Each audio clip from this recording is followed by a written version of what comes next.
नमस्कार, मी आचल न्यूज अनकटमध्ये आपलं स्वागत. पाहू त्याच्या ठळक घडामोडी. पंतप्रधान मोदींनी 10 वर्षात एकतरी पत्रकार परिषद घेतली का? संजय राऊत यांचा सवाल. आता तरी ठाकरे गटाला हिंदूंचा अवमान करणं सोडावं, देवेंद्र फडणवीसांचा टोला. 3,10,000 कोटी गुंतवणूक महाराष्ट्रात आणण्यासाठी करार होणार, मुख्यमंत्री एकनाथ शिंदे यांची माहिती. सरकार मला ट्रॅप करण्याचा प्रयत्न करतंय, सरकार खूप मोठं षडयंत्र रचणार आहे, मनोज जरांगेंचं वक्तव्य. लोकसभा निवडणुकांच्या पार्श्वभूमीवर पंतप्रधान मोदींची राज्यातील लोकसभा क्लस्टर प्रमुखांसोबत बैठक. चंद्रकांत पाटील, गिरीश महाजन दिल्लीत दाखल. मथुरेतील शाही ईदगाह मैदानाचे सर्वेक्षण नाही, सर्वोच्च न्यायालयाचा मोठा निर्णय.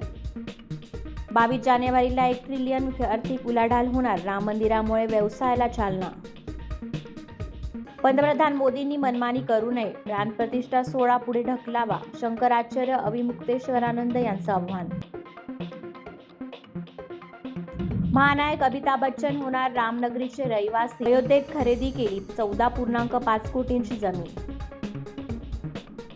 आणि 75वा एमी पुरस्कार 2024 मध्ये सस्टेसन सिरीजने जिंकले सर्वाधिक पुरस्कार, तर सर्वोत्कृष्ट अभिनेत्रीचा पुरस्कार क्विंटा ब्रन्सन यांना देण्यात आलाय.